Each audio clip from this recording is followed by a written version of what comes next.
MLC Jeevan రెడ్డిపై మంత్రి కొండ సురేఖ కీలక వ్యాఖ్యలు చేశారు. పట్టభద్రుల ఎమ్మెల్సీ ఎన్నికల్లో మళ్లీ పోటీ చేయాలని జీవన్ రెడ్డిని కోరినట్టుగా చెప్పారు మంత్రి కొండ సురేఖ.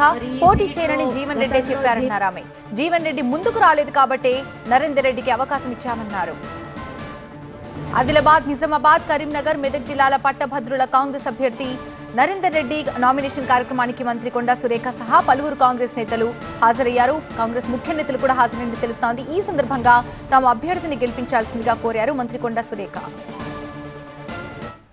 ఈ సీట్లో గతంలో జీవన్ రెడ్డి అన్నను మీరు గెలిపించారు. ఆయన మరి కౌన్సిల్లో మనందరికీ కూడా న్యాయం చేశారు.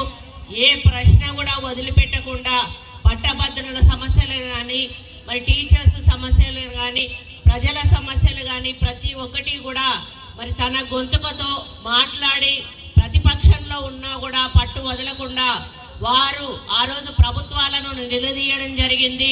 మరి ఈసారి కూడా వారిని మేము ఎంతో రిక్వెస్ట్ చేసినా కూడా వారు ముందుకు రాలేదు.